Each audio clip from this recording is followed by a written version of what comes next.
जय गुरु जी संगत जी। गुरु जी की सारी प्यारी प्यारी संगत को मेरा दिल से प्रणाम। संगत जी, गुरु जी सत्संग चैनल पर आप सभी का हार्दिक स्वागत है। संगत जी, गुरु जी कहा करते थे कि सत्संग करन वाले दा भी भला ते सत्संग सुनन वाले दा भी भला। संगत जी, आप हर एक सत्संग को शुरू से लेकर अंत तक जरूर सुने, क्योंकि हर सत्संग में आपके सभी सवालों के जवाब होते हैं। संगत जी, आज की सत्संग को शुरू करने से पहले हम मंत्र जाप करते हैं। ओम नमः शिवाय, शिव जी सदा सहाय। ओम नमः शिवाय, गुरु जी सदा सहाय। जय गुरु जी संगत जी, आइए हम सत्संग को शुरू करते हैं। गुरु गोविंद दो खड़े, काके लागू पाए, बलिहारी गुरु आपने, जिन गोविंद दियो दिखाए। जय गुरु जी संगत जी, लख लख शुक्राना मेरे मालिक का, मेरे महाराज का, मेरे रब का। संगत जी, आज हम गुरु जी की डिवाइन बुक दिव्य आभा के 78वें अध्याय का श्रवण करेंगे। संगत जी, गुरु जी महाराज ने सबको ब्लेस किया। उनके दरबार में कोई अमीर कोई गरीब नहीं, सभी बराबर हैं। गुरु जी महाराज स्वयं कहा करते थे कि अमीर मेरे कोल चल के आंदे ने ते गरीबां नूं मैं ब्लैस करन, आप चल के उन्हां दे घर जाना। संगत जी, हमारे गुरु जी ने हमें सिखाया कि विनम्रता क्या होती है। उन्होंने हमें सब्र रखना सिखाया, अपनी परिस्थितियों से लड़ने में सक्षम बनाया। गुरु जी कहा करते थे कि कर्म चंगे करो। संगत जी, वे तो भोलेनाथ हैं, हमसे कुछ नहीं मांगते।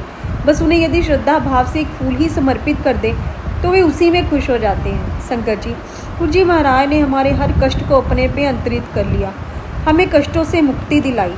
संगत जी, गुरु जी महाराज जैसा रब, उनके जैसा भगवान कोई और है ही नहीं। कितने कल्याण तो वे हमारे बिना जाने ही कर देते हैं। संगत जी, आज का सत्संग भी इसी आधार से जुड़ा हुआ है। आज का सत्संग रवि राय ह्यूस्टन जी, जो कि अमेरिकी संयुक्त राज्य से हैं, उनका है। आइए हम सब भी उनके ये दिव्य अनुभव सुन जो उन्हें गुरु जी के साथ हुए, अपना जीवन भी लाभान्वित करें।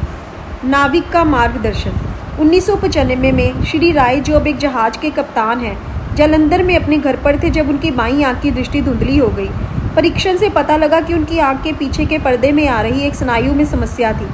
सौभाग्यवश उस समय उनकी माँ और पत्नी डिफेंस कॉलोनी में गुरुजी के मंदिर में किसी का कोई संदेश लेकर गई थी। उसके पश्चात उनकी माँ चाहती थी कि उनका पुत्र गुरुजी के दर्शन के लिए जाए। राय ने पहले मना कर दिया, पर वे अपनी माँ को वहाँ तक छोड़ने के लिए मान गए। वहाँ पहुँचने पर वे उत्सुकतावश अंदर भी आ गए। मातृभाव से प्रेरित राय की माँ चाहती थी कि उनका बेटा पुनः ठीक हो जाए। उन्होंने गुरुजी को अपने पुत्र की समस्या के बारे में बताया तो गुरुजी ने उनको एक अन्य कमरे में जाकर प्रतीक्षा करने को कहा। राय उस कमरे में अधीर हो चले थे और उनके मन में विचार आया कि वह वहाँ पर क्या कर रहे हैं। ठीक उसी समय गुरुजी ने उस कमरे में प्रवेश किया और पूछा कि वह उनके लिए क्या कर सकते हैं। उन्होंने राय को कुछ पान के पत्ते लाने को कहा। उन्हें अभिमंत्रित कर वह उन्होंने राय को इस निर्देश के साथ दिए वह उसे अपनी आंखों के ऊपर रखकर 1 घंटे के लिए हल्की पट्टी बांध ले। उसके बाद उन पत्तों को बहते जल में प्रवाहित कर दे। राय ने वैसा ही किया और 1 घंटे के पश्चात उनकी आंख की दृष्टि ठीक हो गई थी। राय ने गुरुजी के दर्शन के लिए जाना आरंभ कर दिया। तीसरी या चौथी बार जाने पर उन्हें एक स्वप्न दिखाई दिया। स्वप्न में उन्हें उठाया गया और उन्होंने देखा कि उनके कमरे की दीवार पर नीली आभा है। उसमें उन्हें शिव दिखाई दिए। उनके पीछे पीले कपड़े धारण किए गुरुजी, पर गुरुजी के सिर के स्थान पर शिवलिंग था। उन्होंने अपनी पत्नी अनु को जगाया, पर तब तक वह आभा अदृश्य हो गई। उस समय तक राय शिव को मात्र कल्पना मानते थे। गुरुजी ने राय परिवार पर अपनी कृपा करनी आरंभ कर दी थी। अनु की पीठ के निचले हिस्से में मेरुदंड का एक चक्र हिला हुआ था। वह सदा चौड़ी पेटी बांधे रहती थी। चिकित्सकों के अनुसार उसका एकमात्र निवारण शल्य क्रिया था, परंतु उसमें सबसे बड़ी विपदा थी कि अनजाने में किसी अन्य नस को चोट पहुंचने से लकवा हो सकता था। गुरुजी को इस समस्या का पता लगने पर उन्होंने एक चम्मच अनु की पीठ पर लगाकर निरीक्षण किया। उसकी वेदना तुरंत समाप्त हो गई और पुनः कभी नहीं हुई। उसके थोड़े दिन पश्चात जब वह दंपत्ति हेमकुंड साहिब गए, जहाँ पर 22 किलोमीटर का पैदल का मार्ग है, अनु सबसे आगे चल रही थी। राय को अपने जहाज पर जाने में 1 मास का समय और बचा था। उन्होंने अपनी मौसी, जिनके हृदय का वाल्व बदला जा चुका था, जालंधर बुलाने का निश्चय किया, जिससे गुरुजी के आशीष का फल प्राप्त कर सके। इस अंतराल में गुरुजी उससे सदा पूछा करते थे कि वह जहाज पर कब जा रहे हैं, तो उनका उत्तर 1 मास ही रहता था। वे राय को एक शब्द भी सुनने को कहते थे, जिसके शब्द कुछ इस प्रकार थे: नया भक्त पहली सीढ़ी पर ही है, पर उसने सबको आस्था के मार्ग पर बुलाना आरंभ कर दिया है। तथापि इन संकेतों को अनदेखा कर राय अपनी योजना के अनुसार पुणे गए और मौसी को लेकर वापस आए। जब वे गुरुजी के दर्शन के लिए गए तो दर्शन सहज नहीं हुए। भक्त बताते थे कि गुरुजी पाठ कर रहे हैं या मुख्य द्वार बंद होता था। स्पष्टतया कुछ विशेष बात अवश्य थी। फिर एक दिन दर्शन हो ही गए। गुरुजी ने मौसी को आशीष दिया और पुणे वापस जाने को कहा। गुरुजी के इस कथन की अवहेलना हुई। पुणे गुरुजी के दर्शन पर जाने पर उन्होंने फिर उनको वापस घर जाने को कहा। राय के पूछने पर कि क्या वह रह सकती, गुरुजी चुप रहे। स्पष्ट था कि वह उन्हें वापस पुणे भेजना चाह रहे थे। शीघ्र ही राय अपने जहाज पर जाने के लिए जालंधर से चलने वाले थे कि उनकी मौसी के हृदय में समस्या हो गई। उन्हें वहीं के सेना चिकित्सालय में प्रविष्ट कराना पड़ा। जब तक राय अपने जहाज पर पहुंचे उनकी मौसी की अवस्था बिगड़ चुकी थी। तथापि गुरुजी के कारण उनके अंतिम दिन बहुत प्रसन्नतापूर्वक बीते। उनके परिवार के सदस्य भी उनसे मिल सके। मौसी ने अपने परिवार के सदस्यों को बताया कि गुरुजी के कारण वह उन्हें देख पाए और उनसे बात कर पा रहे हैं। उनकी मृत्यु भी बहुत शांतिपूर्वक हुई। पर राय को संदेश मिल गया था, यदि वह उन्हें पुणे ले जाते तो उनका अंत संभवतः इस भांति नहीं होता। गुरुजी के कथन पर पदोन्नति। राय एक बार अपनी कंपनी बदलना चाह रहे थे क्योंकि अपने कार्य में दक्ष होते हुए भी पिछले 4 वर्ष से जहाज के कप्तान के पद पर उनकी उन्नति रुकी हुई थी। वह चंडीगढ़ में अपनी पत्नी का जन्मदिवस मना रहे थे, तब उनको मुंबई में एक अन्य कंपनी से फ़ोन आया।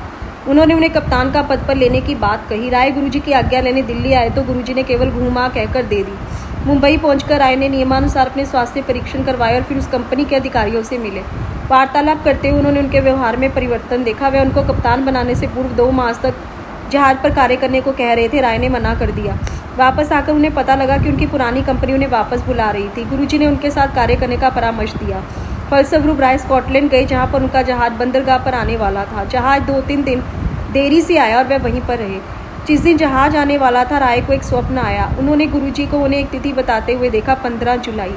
उनकी नींद टूट गई और बहुत सोचने पर भी उन्हें इस तिथि का समय नहीं आया। जब जहाज आया तो उन्हें जहाज के प्रमुख को निवृत्त नहीं करना था, परंतु जहाज प्रमुख को निर्देश था कि वे राय को कैरेबियन तक अपने साथ कार्य करवाते हुए ले जाएं और वहां पहुंचकर राय को जहाज का उत्तरदायित्व सौंप दें। राय को इस बारे में कुछ नहीं पता था। गंतव्य पर पहुंचकर राय ने अपना कप्तान का कार्यभार संभाला और वह तिथि थी 15 जुलाई। उनका स्वप्न साकार हुआ था क्योंकि उन्होंने गुरुजी के कथन का अक्षरशः पालन किया था। अगले 9 माह तक जब वह जहाज पर रहे, उन पर गुरुजी की कृपा बनी रही। कृपा इतनी अधिक थी कि वह जो भी चाहते थे हो जाता था। वह इस विचार से भयभीत हुए कि वह कोई अनैतिक इच्छा ना कर बैठे। गुरुजी क्या नहीं कर सकते। 1997 में राय अपना नया पारपत्र बनवाने मुंबई गए। वह अत्यावश्यक था। जब वे अपना नया पारपत्र बनवा रहे थे तो उन्हें पता लगा कि वे अपना पुराना पारपत्र, जिसमें अमेरिकी वीज़ा तक हो चुके हैं, वे अति व्याकुल थे। जब उन्हें पारपत्र चुराने वाले गिरोह का एक सदस्य मिला, उसने उनके पारपत्र के विवरण लिए और ढूंढकर लौटा दिया। पुणे के चमत्कार। राय का पुत्र भी गुरु कृपा से वंचित नहीं रहा। यद्यपि उसने गणित और विज्ञान विषय लिए थे, गुरुजी ने उसे पुणे से कानून का पाठ्यक्रम करने को कहा। पुणे में राय के मामा रहते थे। पिता पुत्र जब पुणे पहुंचे तो उन्हें पता लगा कि कोई खाली स्थान नहीं है, क्योंकि वह परीक्षा में नहीं बैठा था। उसे कहीं स्थान मिलने की संभावना भी नहीं थी। पुणे विश्वविद्यालय ने विद्यार्थियों को प्रवेश करने का निर्णय लिया। वह परीक्षा में बैठा और उसे प्रवेश मिल गया।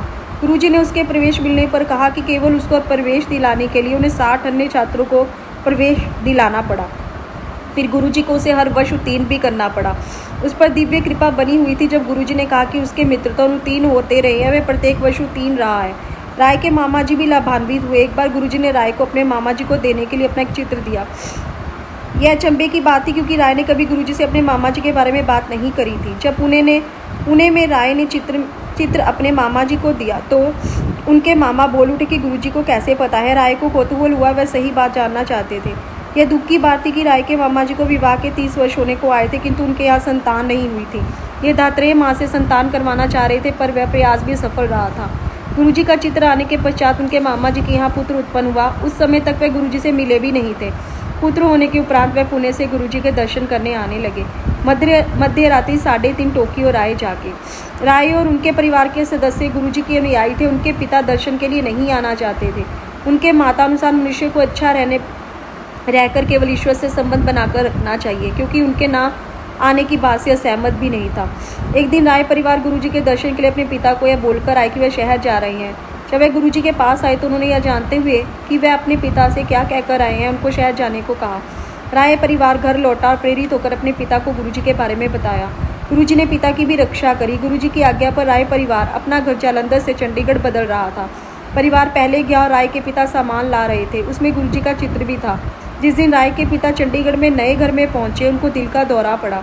उन्हें सेना चिकित्सालय में ले गए। गुरुजी उस समय दिल्ली में थे और राय अपने जहाज पर टोक्यो में। राय अपने कक्ष में सो रहे थे जो अंदर से बंद था। उन्हें ऐसा लगा जैसे कोई पैर हिलाकर उनको जगा रहा है।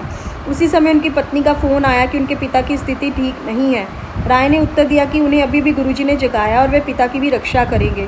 इतने में पता लगा कि उनके पिता की धमनियाँ बंद हो गई हैं, पर वे चिकित्सालय से वापस घर आ गए। 10 दिन बाद वे पुनः चेतना खो बैठे। इस बार गुरुजी को समस्या से अवगत कराया गया। उन्होंने दंपति को बुलाकर उपचार दिया। शीघ्र ही राय के पिता की स्थिति में सुधार आया, पर उनका एक परीक्षण शेष था। गुरुजी ने राय को उससे एक दिन पहले अपने पिता को विस्की का पैक पिलाने को कहा। जब परिणाम आया तो चिकित्सक कुछ नहीं बोले। वह परिणाम लेकर अन्य चिकित्सकों के पास गए। वापस आकर विस्मित चिकित्सक ने बताया कि हृदय तो बिल्कुल ठीक है। यदि पिता का रोग निदान हुआ था तो माँ को भी गुरुजी का आशीर्वाद प्राप्त हुआ। जलंधर में एक बार नहाते हुए उन्हें प्रतीत हुआ कि गुरु ग्रंथ साहिब के पृष्ठ खुलते जा रहे हैं और उसमें गुरुजी की मुखाकृति दृष्टिगोचर है। उनकी माँ ने कहा कि दिव्य आत्मा ने स्वतः पाठ करवा दिया। जय गुरुजी। शुक्राना मेरे मालिक का, आज की सेवा के लिए लख लख शुक्राना। जय गुरुजी।